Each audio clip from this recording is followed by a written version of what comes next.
I'm going to read it.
Sima Qian's History of China. Chinese history, possibly unequaled in length and continuity by that of any other nation, has witnessed the rise and decay of a seemingly endless succession of dynastic houses, native and foreign. Chinese thinkers, confronted by the spectacle of evanescent glory, might well have been led, like those of Greece or India, to turn their gaze toward higher realms of metaphysical truth beyond the transience of worldly phenomena. They have indeed at times been so tempted, but for the most part, the Chinese have kept their eyes fixed upon this world because they have felt that if truth is to be discovered at all, it must be discovered in the process of change itself. For this reason, the Chinese have been among the most industrious recorders of change, the most indefatigable readers and writers of history ever known.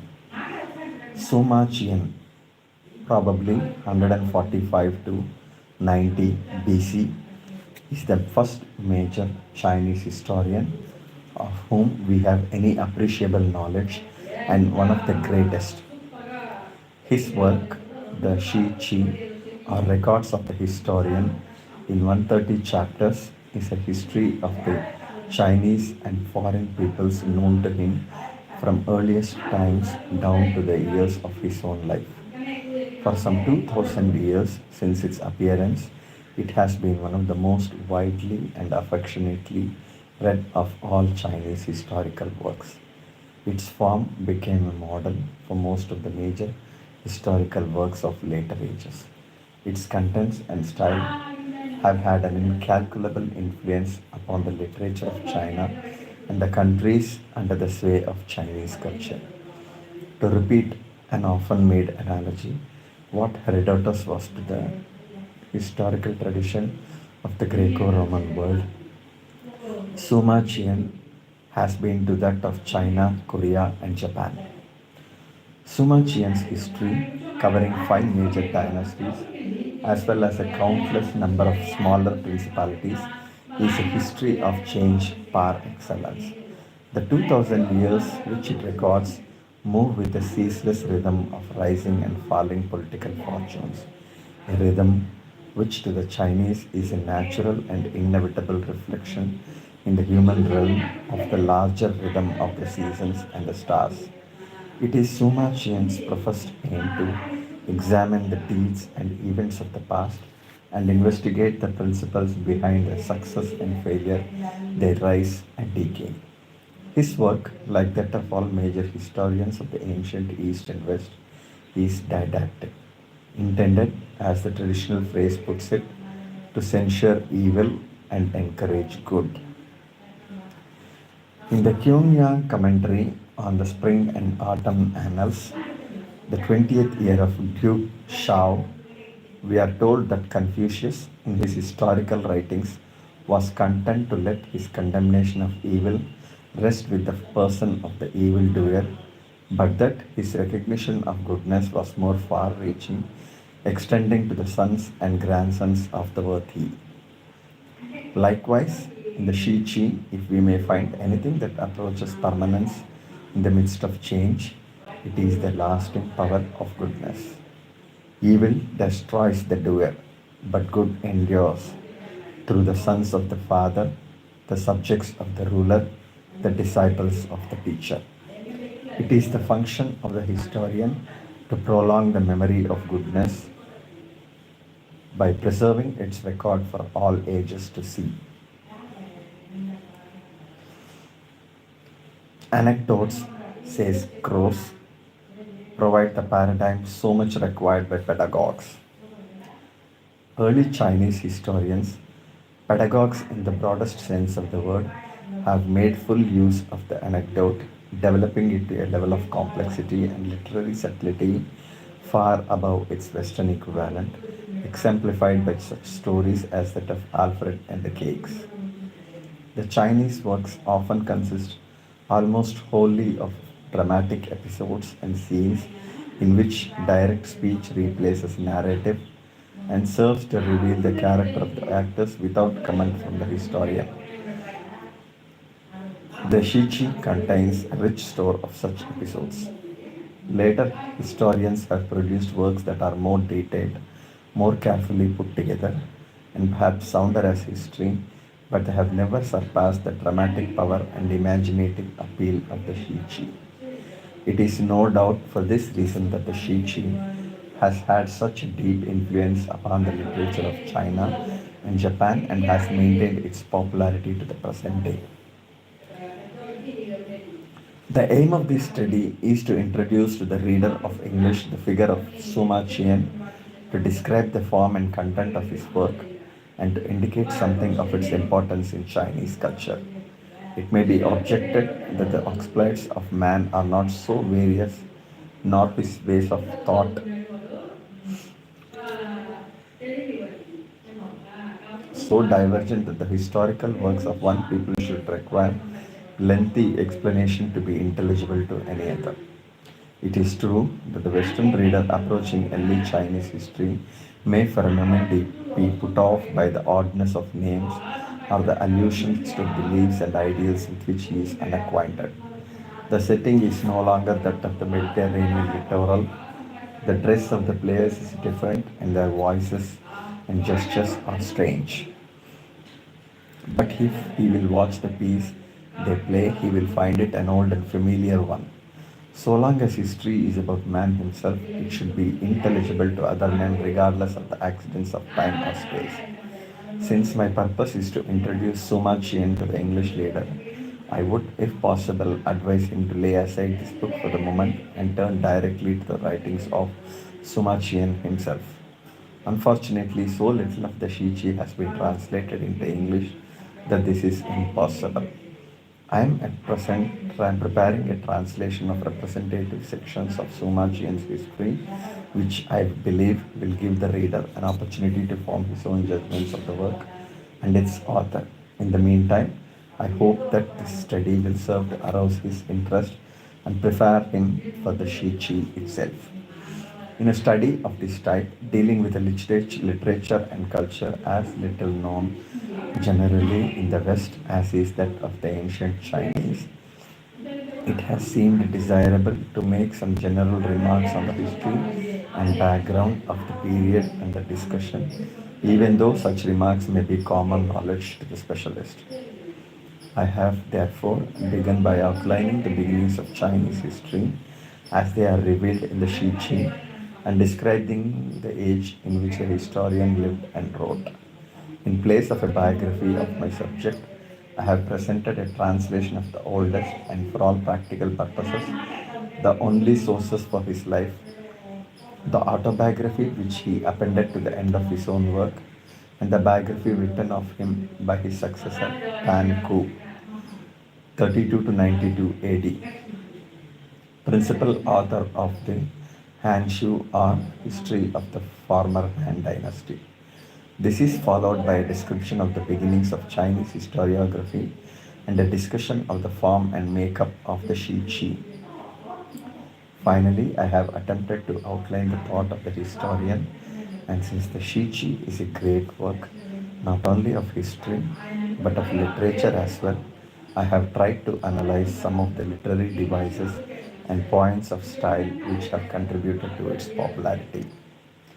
I have deliberately chosen to ignore certain aspects of the historiography of Qi, such as the complex and difficult question of the sources upon which Suma Qian based his work, or the even broader subject of the criticisms of the Qi by Chinese scholars of later centuries.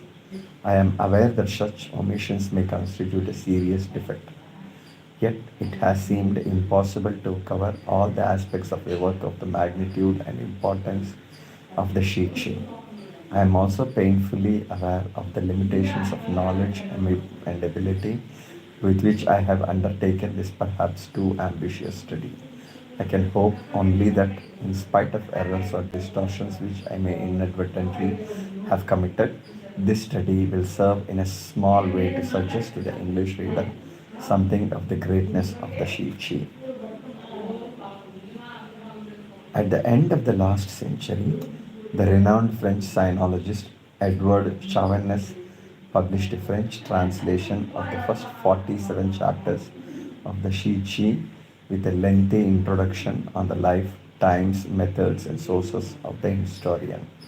Such is the excellence of Chavannes' work that one is tempted to ask whether there is need for another study at this time. In view of the years which have elapsed since the appearance of Chavannes' study, the breadth of the subject and the possibility for varying interpretations, which is always present in the treatment of a work of literature, I believe there is. Yet, if I appear to cite Chavannes only to disagree with him, it is because it would be tedious to acknowledge at every turn the great depth I owe to his work. I should like to take this opportunity to thank Professors L. Carrington Goodrich, Chi Shen Wang, and William Theodore D. Barry of Columbia University, and Professor Yoshikawa Kojiro of Kyoto University for reading this manuscript when it was in the process of preparation and offering numerous valuable suggestions and criticisms, and also to thank the other members of the faculty and staff of both universities for their frequent help and guidance. I also wish to express to the Ford Foundation my gratitude for its generous grant, which made possible several years of study in Kyoto University and the writing of this book, though the foundation is, of course, in no way responsible for the contents. June of 1957, Burton Watson. 1957, that is the book is more than 50 years old, so I believe it's out of private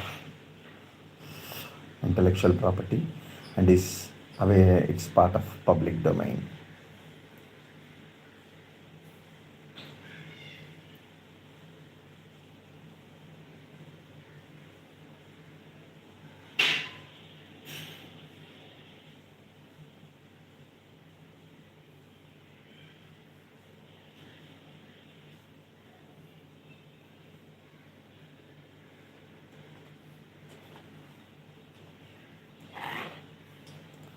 Okay, friends, give me leisure for 5 minutes. I'm gonna eat something my mom has provided to me.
Chapter 1.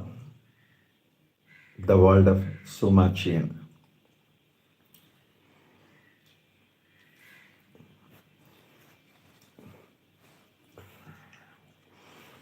Before proceeding to any detailed discussion of the life and thought of Ssuma Chi'en, it is well to relate something of the age in which he lived and wrote, and since he was an historian of the past of China as he conceived it.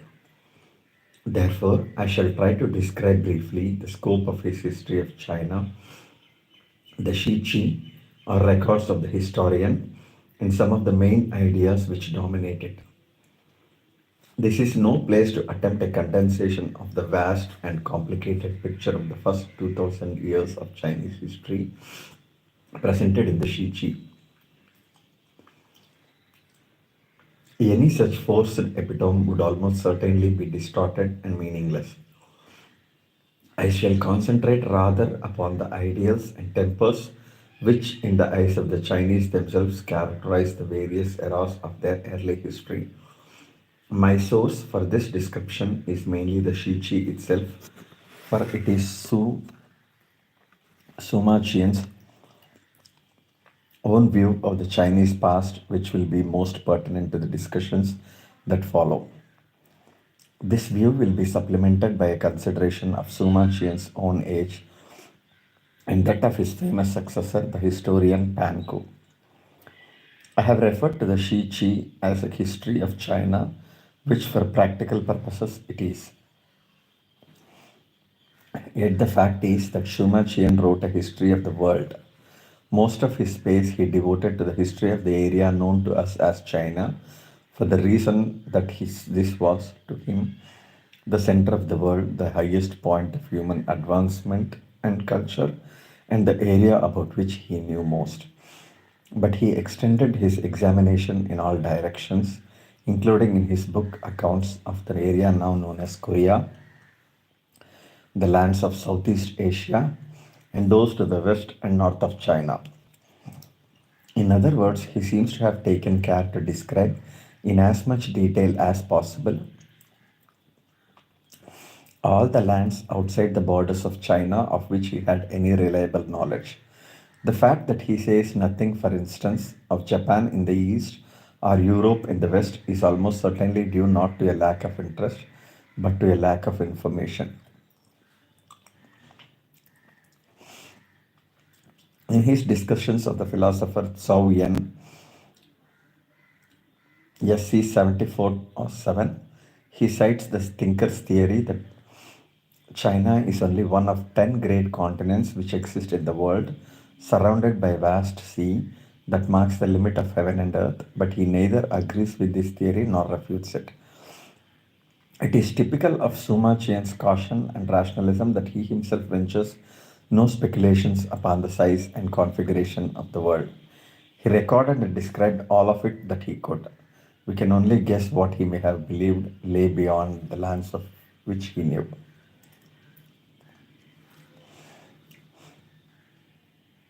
A second point to be noted is that Ssuma Chi'en wrote a history of the entire knowable past. In discussing both the people of China and those of other lands, he began with the earliest accounts that he considered reliable and continued his narrative down to his own day. Concerning the ultimate origins of peoples, Chinese or foreign, he had nothing to say. It was his belief that mankind had existed long before the point at which he began his story, but of these earliest men he could say nothing, for the sources he considered trustworthy told him nothing. These ancient times are too far away, he continually explains to the reader, to be known. Their history is forever lost.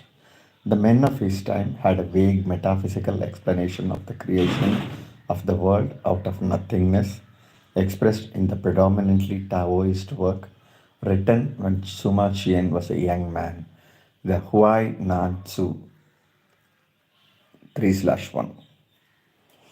But as Ssuma Chi'en is silent upon the question of the size and shape of the world, so is he silent upon its origin and the origin of mankind.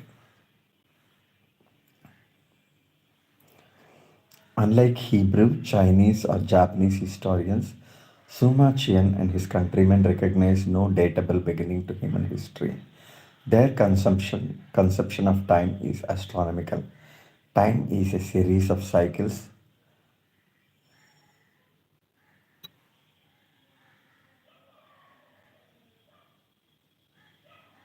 Same page, Tana. Oh, two pages are missing. Sorry. Fourth page, Kaprama. Fifth and sixth pages are missing. We have jumped to seventh page. But like all other things of creation, this ancient deposit of merit is subject to the law of decay. As the years pass, the power wears thin, and the succeeding rulers sink lower and lower into evil and incompetence. As the Chinese historian describes it, the power or the way of the ruling family declines. At this point, it is still possible for a ruler, by applying himself to the practice of wise and virtuous government, to restore the waning power of the family. The Chinese describe this act as "siyute", literally to repair the power. But if no ruler appears who will undertake thus to replenish the original store of power and merit, the reservoir will eventually run dry, and the family will be destroyed by other families who are ascending in the cycle of power. Thus, the ancient Chinese historian explained the change of dynasties. This, one may object, is too mystical and religious an interpretation to give to conventional terms which are intended merely to describe the efficiency or inefficiency of a ruler and his government. In later ages of Chinese history, they may have been used to mean no more than this. But the basically religious nature of these concepts in Suma Qian's time is attested by their close association with the all important question of the continuity of the sacrifices to the soil and the grain and to the ancestors of the ruling house. The existence of the ruling family is synonymous with the continuity of these sacrifices. The end of the sacrifices means the end of the power and blessing flowing down from the ancestors. Chie Shu, the cutting off of the sacrifices, signifies in the Shi Chi the destruction of the ruling house and hence of the state. It was clearly Suma Chi's conviction, as it was that of his predecessors and contemporaries, that this mystical virtue and power of the great and good ancestor was an important force in the unfolding of the history. At the end of his account of the state of Yen, that is 34/25, he remarks upon the fact that located far on the northern border and pressed by more powerful neighbors, this little state was time and again on the verge of extinction. And yet, he says, it managed to carry on its sacrifices from 8 or 900 years and was one of the last states to succumb to the Qing. This fact he attributes quite simply to the illustrious merit of the ancient founder of the state, Duke Shao. Again, in his discussion of the state of Eastern UA, section 114/11, he marvels at the great length of the life of the state and attributes it to the virtue of its early rulers and the fact that they were descendants of the sage Emperor Yu, whose merit extended to his distant past. Like other ancient peoples, the Chinese of this early period conceived of history as a series of great deeds by great men. These heroes of the past, in the eyes of the ancients, had an influence far reaching and mystical, affecting by their goodness the course of countless generations that followed. Suma Qian himself clearly accepted, though perhaps in a less purely religious sense, this traditional interpretation of the power of the ancestors, and it would be as great a mistake to overlook this fact as it would be to ignore the importance of divination and other similar religious beliefs in the histories of the ancient West. No matter how modern Suma Qian or his Western counterparts may at times appear, we must not attempt to force them out of the mold in which their age cast them. Chien was quick to note factors of geography, economic conditions, climate, and local custom which affect human history. And yet, his discussions of history always return to the individual and the influence of the individual in history. In this, he was following and giving a new expression to the ancient Chinese concept of the persistent and far reaching power of the hero in history. One other feature of Sima Qian's picture of ancient China deserves to be noticed. From the earliest written sources of Chinese history, such as the Book of Documents and the Book of Odes, down to hand works written in the time of Sima Qian himself, we hear of a great many different tribes of barbarians which surrounded China, the Middle Kingdom, and almost all sides. Suma Qian not only mentions these foreign tribes as they affect the course of Chinese history, but even devotes special chapters to the histories of the more important tribes.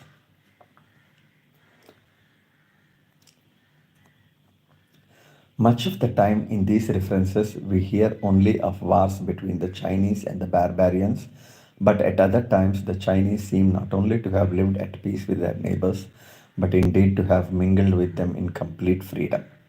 The ancestors of the Chow dynasty lived for generations among the Western barbarians. Section 4 on 4. While as late as the end of the spring and autumn period, that is 481 BC, we read of Duke Chuang of the state of Wei, who could look down from his castle tower upon a barbarian settlement in the midst of his territory. Section 37 upon 26. We are often reminded that the people of the state of Qin were half barbarian in their ways, section 15 upon 2, while the state of Chu frankly admitted that its ancestors were barbarians, section 40 upon 7. What, we may ask, distinguished the ancient Chinese from these other tribes living all about them? The answer to this we will probably never know. Herodotus may carry his descriptions of the physical characteristics of barbarian peoples to quaint extremes or compare their languages to the screeching of bats, but we will search in vain for any such information in the pages of the Shichi. In the eyes of Suma Qian and his countrymen, there seems to have been no question of physical differences. There may, in fact, have been significant physical characteristics which distinguished the Chinese from these other peoples of ancient times. But either through ignorance or choice, Suma Qian is completely silent on the point. We are forced to conclude either that there were no significant differences or that the differences were so obvious that he felt it unnecessary to mention them. What then of linguistic differences? Here again, Suma Qian is silent. We read constantly of Chinese and barbarians who speak with one another, of barbarians who settle in China, of Chinese who go to live among the barbarians, but seldom is there any suggestion of a language barrier separating the two. We might even expect to find in an area the breadth of China, divided into a number of small feudal states, evidence of considerable local variation in language. Yet we read of educated men who travel freely from state to one state to another, serving often in a number of different feudal courts in succession, and find no hint that they encountered even the difficulties of local dialect one would find traveling in the same area of China today. Suma Qian points out that the people of Chu use the word hyo to mean numerous instead of the usual word to. Section 48 upon 19, and again mentions that when cities were being assigned to the newly enfeoffed king of Qi at the beginning of the Han, they were selected from cities which spoke the language of Qi. Section 52 upon 2. But these remarks, viewed in their context, seem to indicate no more than the existence of local accents and dialect words. It seems unlikely that any such linguistic and racial homogeneity as Suma Qian's silence implies actually existed in the area of China in ancient times. The process by which the Chinese people and language as we know them spread from their small beginnings over the area which later became China must have been a long and gradual one. The point to be noted here, however, is that differences of language and physical type, if they did exist, did not seem to Sima Qian to be worth noting. The Chinese apparently did not consider such differences to be of any great significance.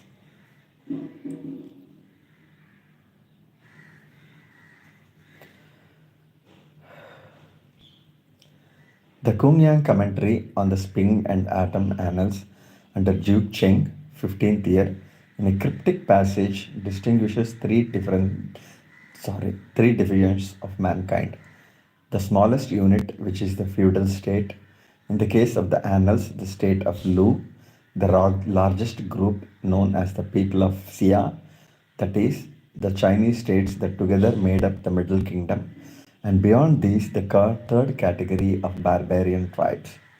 The commentary also implies that it is the ultimate objective of a true king to bring all of these groups under a single rule. The ancient Chinese, quite rightly, it would appear, considered themselves to be the most culturally advanced people in the world as they knew it. And at least in the Confucian tradition, there was always a belief that if a true sage king should rule in China, the wisdom, virtue, and righteousness of his ways would be so compellingly superior and attractive that all other people of the world would come to him, translating and retranslating their languages, as the conventional phrase has it, and beg to accept Chinese ways and become part of the Chinese hegemony. For the ancient Chinese, it was not primarily race or language, but culture which distinguished them from the barbarian tribes. Their own Chineseness lay in the elaborate and stately rituals and ceremonies by which they ordered their lives and the superior moral qualities which these rites engendered and of which they were in turn the outward expression. As the later Han Confucianist Ho Siu writes in his subcommentary to the Kungyang, Duke Chao, 23rd year, what distinguishes the people of the Middle Kingdom from the barbarian tribes is that they are capable of honoring that which should be honored.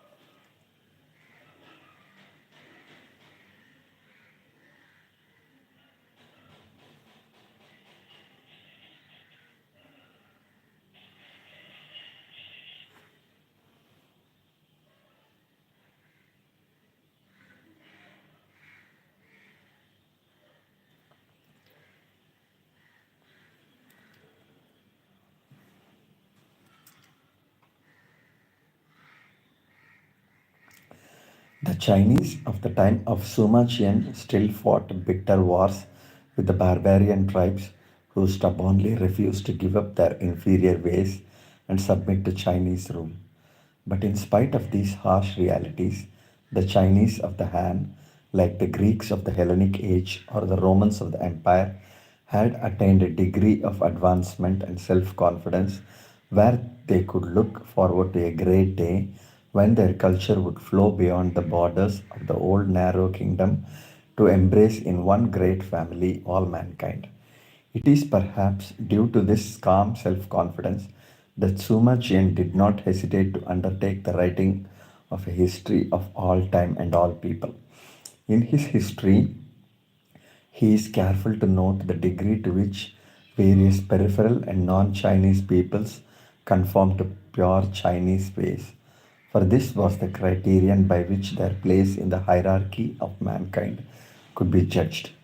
But he took little or no notice of questions of physical appearance or language, for these were for him beside the point.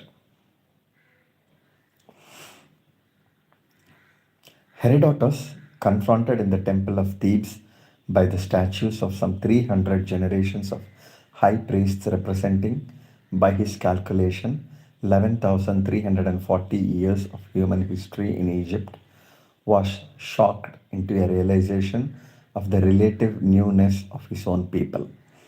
From this experience and others like it, he drew both humility and pride.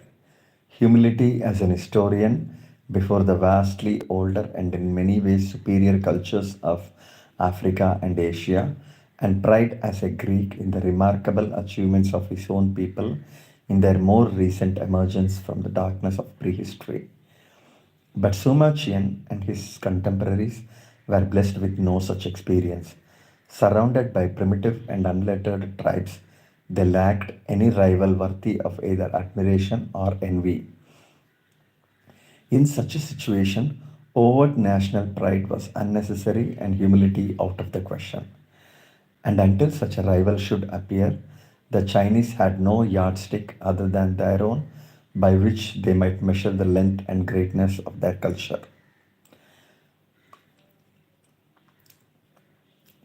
This is not to say that Suma Qian and his countrymen were utterly blind to the merits of all cultures other than that of China. In his description of the Xiongnu tribes, section 110, Suma Qian, like Tacitus in his descriptions of the Germans, appears to take an ironic delight in pointing out the simplicity of their government and the dispatch with which their legal proceedings are conducted. But whatever he thought of certain aspects of seeing new life, it is certain that he no more considered them the cultural equals of the Chinese than Tacitus considered the German tribes the equals of Rome. In the first century BC, it is possible that only an intimate confrontation of the Chinese and Greco Roman worlds would have been sufficient to jar the complacent conviction of superiority of either, and the vast expanse of Central Asia would not permit such a confrontation. In a short essay at the end of Shi Chi 8, Suma Qian briefly characterizes the governments, or in broader terms, the cultures, of the first three Chinese dynasties, the Xia, Yin, and Shao. The Xia, he says, was characterized by good faith, which later decayed into rusticity. Actually, we have no reliable evidence today that this so called Xia dynasty ever existed.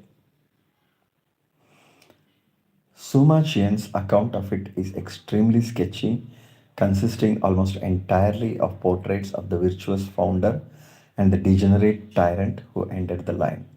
This makes it particularly suspect, for the neatness of the pattern and the conventionalized tone of the descriptions suggests that this is nothing more than a projection backward in time of the similar pattern which marked the history of the succeeding Yin dynasty. Suma Qian was himself aware of the danger involved in trying to say much about such ancient times. He relates what his sources, the Confucian classics, told him about the period, but cautions the reader frequently that his information is fragmentary and often contradictory. His characterization of the Xia as distinguished by good faith and later rusticity seems to be no more than a tactful way of saying that the Xia was primitive. Page 13. Of the Yin or Shang dynasty, he says that it was marked by piety, which degenerated into a concern with the spirits, that is, superstition. Fortunately, in this case, we have today archaeological evidence with which to check the accuracy of Suma Qian's description. Excavations at the site of the capital of the Shang have brought to light a number of artifacts, bits of sculpture, and most important, inscribed bones and tortoise shells used in divination, which tell us something of the life and history of the period. 2 points significant for our discussion here emerge from the results of these excavations. The inscriptions show that Suma Qian's list of the Shang kings checks quite closely with Shang period lists recovered from the site of the capital. They also bear out the fact that the Shang people were deeply religious and devoted the utmost attention to matters of divination and sacrifice. Although Suma Qian never mentions any basic differences of race or language which distinguished the succeeding dynasties of the Chinese past. He is careful to point out that each dynasty had its own customs and rituals, that each was marked by a different general outlook on life. In spite of the paucity of his knowledge of the Shang period, he was still able, some 1000 years after its decease, to perceive that the outstanding mark of Shang culture had been at its best religious piety and its worst superstition. His characterization of the third of the ancient three dynasties, the Chow, is equally revealing. The outstanding feature of the Chow, he says, was its refinement when which deteriorated into hollow show.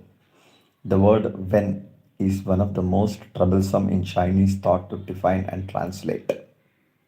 Oh, word when. When is most different. Originally, it seems to have meant patterns or markings such as the spots of a leopard. From this, it came to mean that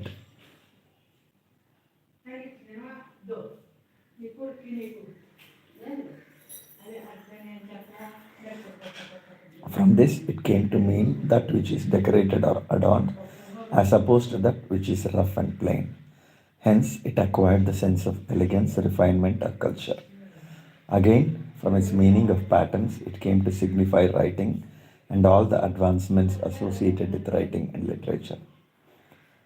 Suma Qian, I think, intended to imply all these meanings so that in the translation above, the reader must understand refinements to signify all kinds of order, elegance, ceremony, and culture. In particular, Suma Qian was referring no doubt to the Li and Yue, the rites and music which the Duke of Shao is supposed to have created and set up for the new dynasty, and which are the concern of so much of Confucian literature. It is obvious then that this elegance and ceremony could in time degenerate into empty show. We need not turn to archaeological excavations for verification of Suma Qian's description of the Chow. One of the implications of when, as I have said, is literature, and we may check the Shi Chi's generalizations with the literature of the Chow. We will notice, first of all, that in the literature of the Chow, the Confucian classics and the works of the philosophers, we find many evidences of both the piety and the superstition which Suma Qian has designated as the characteristics of the Shang. Dynasties may change and we may mark off periods in history, but we must remember that customs and ways of thought observe no such precise boundaries. Worship of the spirits of nature and the ancestors and the old arts of divination continue to play a very important part in the life of the Chow people. Indeed, as has been pointed out, the continuity of the sacrifices was synonymous with the very life of the state and the family. We hear much, even in a work as late as the So Chuan, of diviners and witches, prophetic dreams, baleful spirits, human sacrifices, all the superstitions which we may suppose marked the Shang at its worst. And yet, opposed to this, we find the persistent efforts of at least a group of the educated class to turn the attention of men away from supernatural things to the affairs of human society, and in particular to questions of politics and the ordering of the state. Gilbert Murray has described how the Greek philosophers of the Athenian period labored to purge from the primitive religious practices, myths, and beliefs of Greece the elements which appeared too superstitious and gross for their sensibilities. Much the same thing, I believe, must have happened during the Chow period in China. Faced with the primitive fear of death and the dead, the concern for the fertility of the earth, and the family that characterized all primitive peoples, the Chinese philosophers and statesmen sought, by careful and minute codes of courtesy and ritual, by high sounding metaphysical phrases and allegories, to disguise and refine away the cruder elements of the old Shang religion.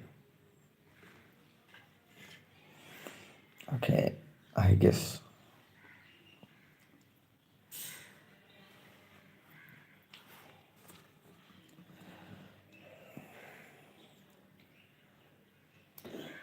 The elaborate and carefully circumscribed funeral rites of the Confucianists, for example, should be understood as a thoughtful attempt to substitute a quiet grief and reverence for the abject terror with which ancient man viewed death, and thus curbed the extravagant sacrifices of possessions, animals, and even human lives that accompanied the funerals of the Shang rulers. The subjects on which the master, that is Confucius, did not talk were extraordinary things, feats of strength, disorder, and spiritual beings. Analects 7:20. The master said, while you are not able to serve men, how can you serve the spirits? The same, that is Analects 11:11. The people are the matters of the spirits. Therefore, the sage kings first took care of the people and only after turned their efforts towards the spirits. So Xuan, Duke Huan, 6th year. Weird occurrences arise from men. If men have no offense, then weird things will not occur of their own. It is when men abandon their constant ways that weird things occur. I bid Duke Xuan, 14th year. When we read such statements in Chow literature, we can see the best minds of the age laboring to free men from their old superstitious fear of the dead and the ghostly and turn their efforts to a constructive consideration of the human society. This process of gradually reducing the position of supernatural affairs to a place of importance secondary to human affairs continued throughout the Chow, reaching its logical conclusion in the writings of the Confucian philosopher of the 3rd century BC, Sun Tzu, who interpreted all the ancient sacrificial rites of the Chinese as mere aesthetic exercises intended not for the benefit of the spirits but for the edification of the living. This tendency toward rationalism and humanism then was one of the points which distinguished the culturally advanced, politically minded people of the Chow from their more primitive, superstitious predecessors of the Shang, and it is for this reason, no doubt, that Ssuma Chi'en employed the word when culture, refinement, the patterned order of society to epitomize the Chow. Page 16. These currents of rationalism and humanism, which began to develop during the Chow, have had a profound influence upon all later Chinese thought. This is no place to trace their history through all the centuries of Chinese philosophy, but a few pertinent illustrations may be mentioned. Sun Tzu, for example, one of the most eloquent exponents of rationalism, attacked both the belief in divine portents and the efficacy of the old art of physiognomy. The Han Confucianist Sun Chu Shu, 179 to 104 BC, who backslid from Sun Tzu's position to subscribe to some ideas that hardly strike us as rational today, is yet careful at times to give his views what we might call a pseudo scientific explanation. He insists, for example, that the elaborate ceremonies which he recommended for the purpose of causing rain to fall and to cease are based upon rational laws of nature. Thus, it is not the gods that cause the rain. The reason some people mistakenly impute it to the gods is because the principle is very subtle. This same desire to eradicate what they recognized as superstitions led Sima Qian to refute the popular legend that at the command of Prince Stan, the heavens rained grain and horses grew horns, section 86 upon 39, and Chu Shaozhen to reinterpret the ancient accounts of miraculous births in the Book of Codes as poetic metaphors. Okay, some message has come. Let me see what it is. Let us just check what the message is. Oh, goodness. Okay, what is the message? Okay, what is the message? Mansi Jaiswal. Good evening. Good evening, Mansi Jaiswal. Good evening. Good evening, Mansi Jaiswal. So, for friends who have recently joined, I'm reading the Chinese history, oldest Chinese history, Suma Qian. For the benefit of friends who have recently joined, I'm reading the oldest Chinese history book, Sima Qian. Actually, introduction to that book by Edward Watson.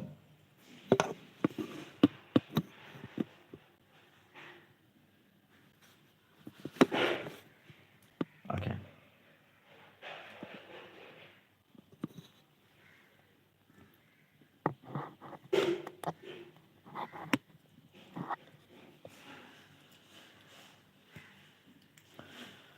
It was this same spirit of rationalism, the scientific spirit of the Han, which inspired Wang Sheng of the later Han to write a book, The Lun Heng, intended specifically for the refutation of superstitions.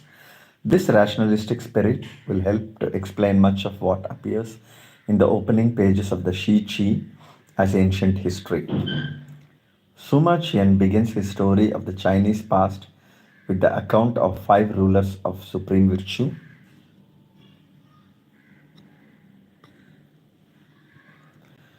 Sorry. Suma Qian begins his story of the Chinese past with the account of five rulers of supreme virtue, the five emperors. It is generally agreed by scholars today that these figures were originally local deities of the people of ancient China. But by the time of the compilation of the Confucian classics, two of these popular gods, Yao and Shun, had been converted into historical personages, and at some later date, the other three received similar recognition by at least one branch of the Confucian school. And this is the way Suma Qian has treated them in his history, carefully sifting out of the voluminous lore which surrounded their names all the elements of the supernatural and fantastic which seem to contradict their existence as actual human monarchs. He has been criticized for this practice of trying to make what was originally myth and folktale into sober history. As the, as the Sung scholar lead to remarks, the grand historian Suma Qian in his writing makes good use of facts, but he takes this factual approach and makes facts out of all the empty tales of the world. The complaint is justified, but in Chien's defense, we must add that this practice of making rational history out of what is actually no more than myth begins a great deal earlier in Chinese historiography. It is a natural result of the desire of the educated men of the Chow, particularly those of the school of Confucius, to rationalize and humanize the accounts of their own past.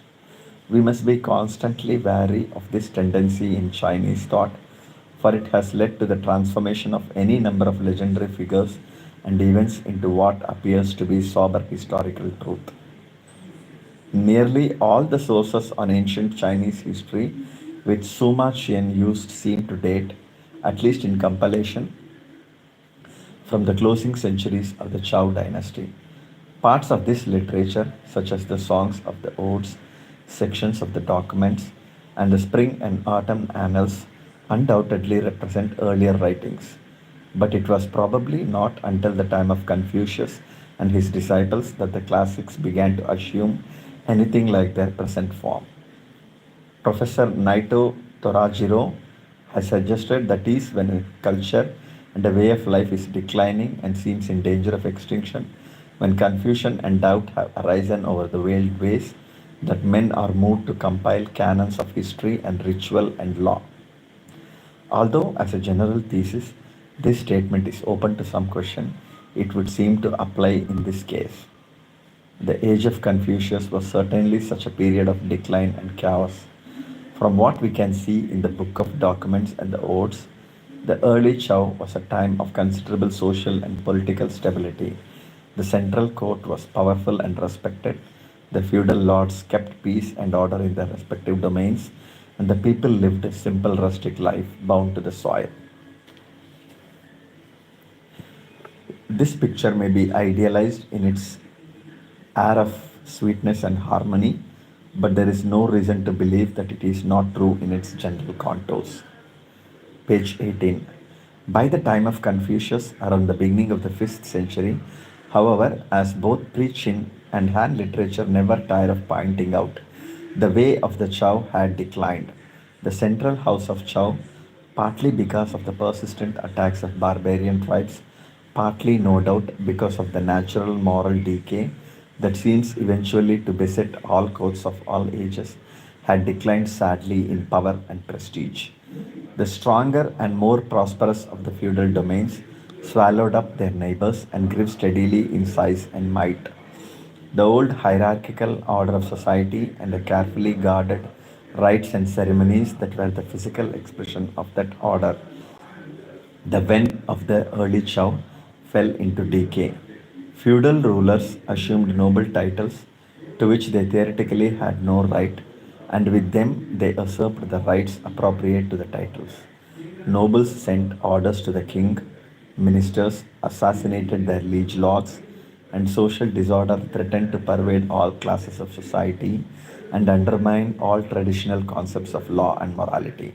It was at this crucial point that Confucius and his disciples appeared and set about to codify the old rites and ceremonies that were being abused and forgotten, to preserve the old songs and documents and legends of the bright past, and to use them to teach the rulers and men of the day where and how they had gone wrong.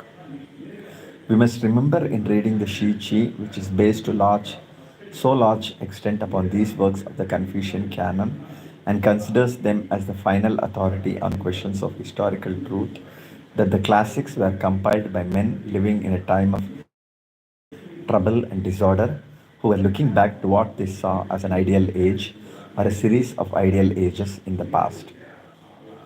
We must also remember that these works were intended not primarily as objective records of the past, but as guides to moral and political conduct. Like almost every major work of Chinese literature, down to and possibly including the Shi Chi, there were books of Li, rights, or in the broadest sense, moral principles.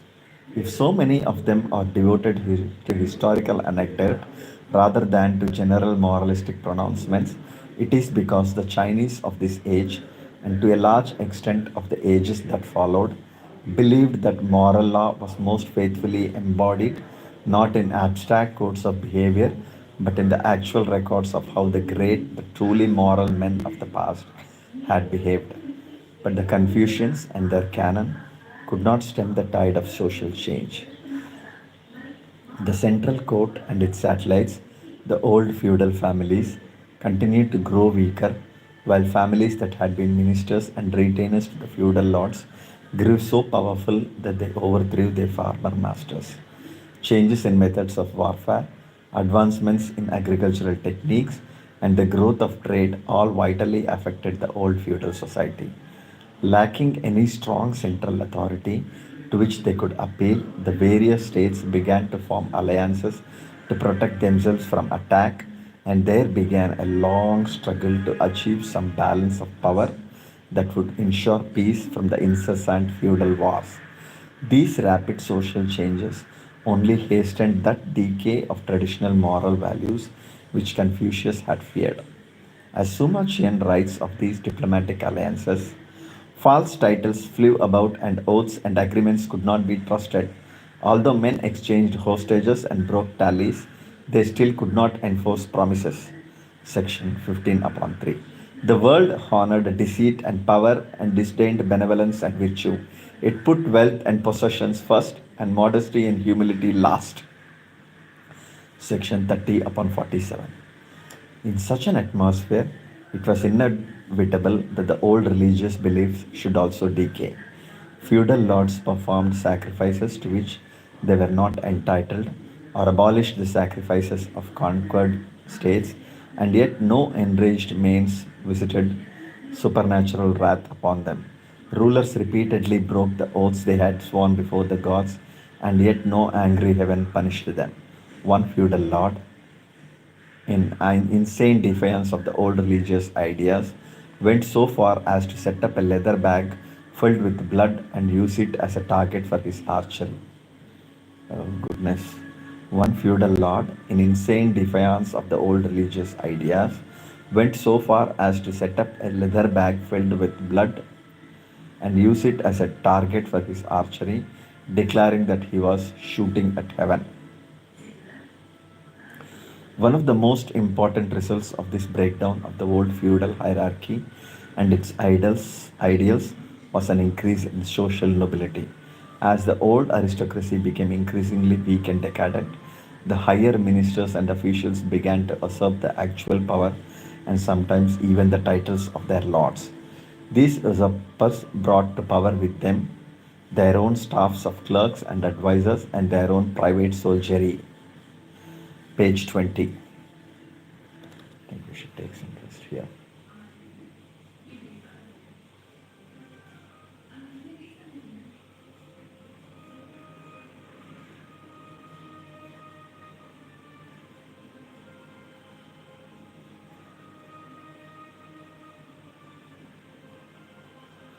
Men of the lowest rank of the old feudal hierarchy, the Shi, the younger, footloose sons of the impoverished nobility, or even commoners, could find in these dramatic shifts of power the opportunity to rise to so unprecedented heights in the social scale.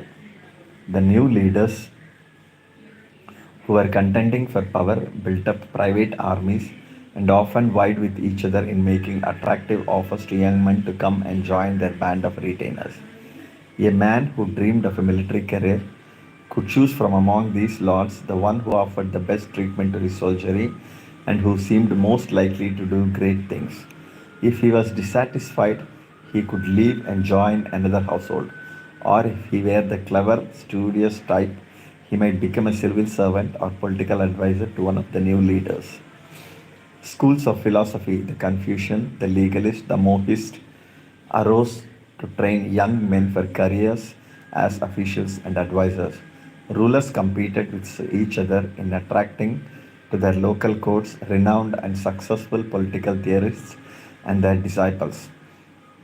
A new code of ideals and etiquette arose, based not upon the old rigid feudal hierarchical order, but upon the new and freer, more personal relationship between lord and retainer, or as it was significantly termed, between host and guest. Because this new code of ideals dominated the thinking of the upper classes in the late Shao and retained its vitality well into the Han, it deserves description in some detail here.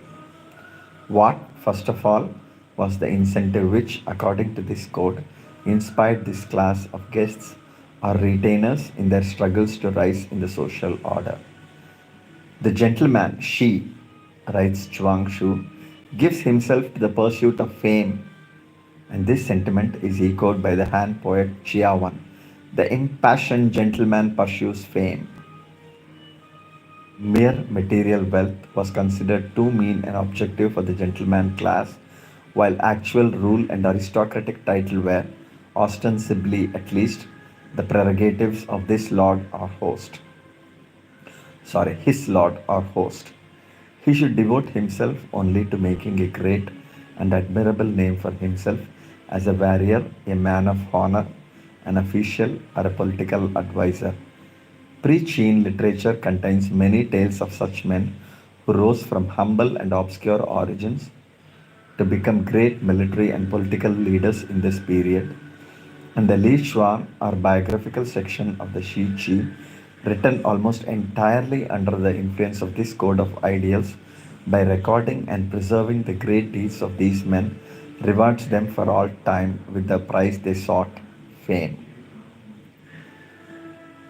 The qualities which distinguish the men of this class in many ways resemble the ideals of the chivalric codes of feudal Europe and Japan. Faithfulness to one's lord, honesty in word, a sense of honor, and a concern for others in trouble and distress. And in the early palmy days of the old Shao culture, The Chinese gentleman and knight may actually have conformed to these high moral aims, though here, as always, we must beware of the tendency to idealize the distant past. But in the harsh world of late Shao times, these resemblances to European chivalry fade. Bravery that is rash, blind loyalty, devotion to the lost cause when one knows that it is lost, these ideals which Japanese and European chivalry cherished so fondly are for the Chinese of this period the marks of mere stupidity. There is about the Chinese knight an individualism and cynicism which is absent or at least disguised in his European or Japanese equivalent. The Chinese knight is bounded by no oaths of fealty or pressure of feudal society to serve one lord to the death. The first duty of the knight is to advance in life and to achieve the fame he seeks, to look out for his own interests and to seize his own opportunities. Li Su, a representative of the particular class known as itinerant strategists, Yu Shui, emphasizes in his speeches that the man who hopes to get ahead must be ever alert to the changes of the times and quick to turn them to his own advantage. Section 87. And as he and others of his class make clear, this meant abandoning loyalties that did not appear advantageous, leaving the side that was losing and attaching oneself to the winner. If a scholar or a knight found that his talents were not being recognized and used, that he was not getting ahead as he had hoped, it was time for him to look for a new employer. Faithfulness, honesty, sacrifice were due not to just any lord, but only to the successful lord, the lord who appreciated and used his men well. A caller, friends. Surya Surya எப்படி இருக்கீங்க? என்ன பண்ணிட்டு இருக்கீங்க? Okay.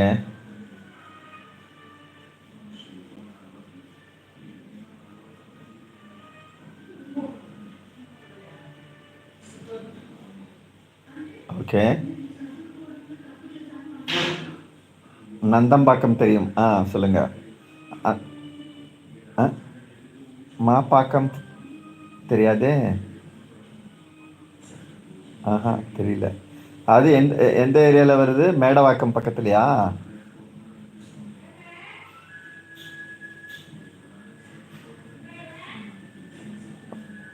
Okay okay okay okay okay okay okay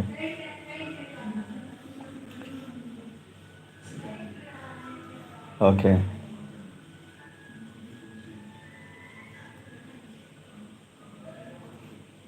okay okay okay okay கிட்டத்தட்ட மகாபலிபுரம் கிட்ட இருக்கீங்க. மகாபலிபுரம் கிட்ட இருக்கீங்க. சும்மா நான் சொல்கிறேன், சும்மா ஒரு மிகைக்கு சொல்கிறேன் boss. 40. Okay okay okay okay okay உங்களுக்கு கிட்ட வந்து நாவலூர் இருக்கா? நாவலூர் கிட்ட.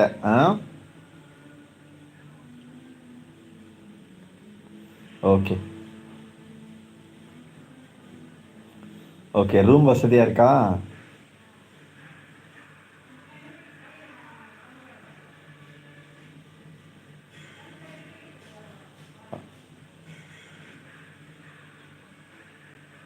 ஓகே. டைடல் பார்க்கு. அந்த இடத்துல வேலை பார்த்துட்டு இங்கே ரூமுக்கு வரணுமா? அது கஷ்டமாக இருக்கா? ஓகே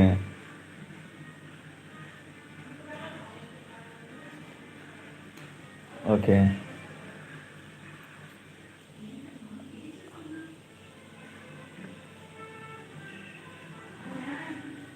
ஓகே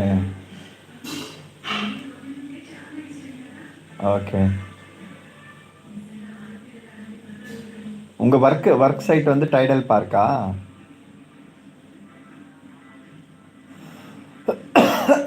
எங்கே? ராமானுஜம் ஆயிட்டு. ஓகே. எவ்வளோ நாள் அங்கே ஒர்க் இருக்குன்னு சொல்கிறாங்க?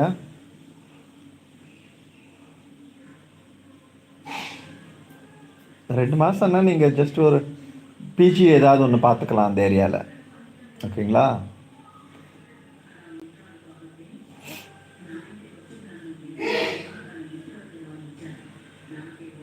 ஓகே. உங்க உங்களுக்கு சம்பளம் எவ்வளோ?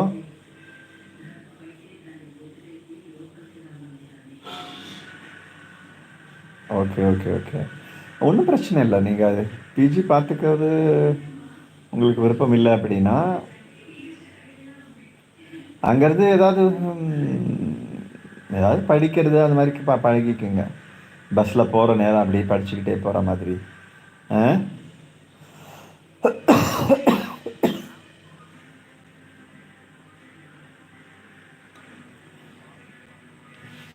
Okay, okay, okay. ம்.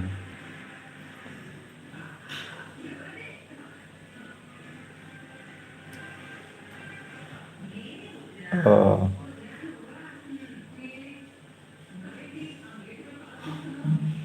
ம்.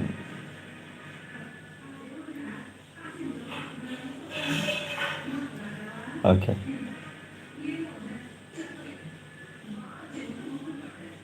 Okay.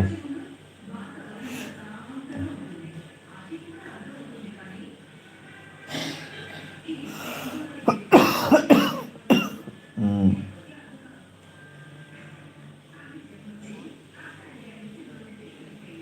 Okay.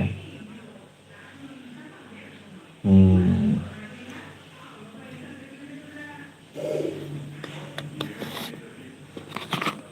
Hmm. Hmm. Hmm. Hmm. ம்.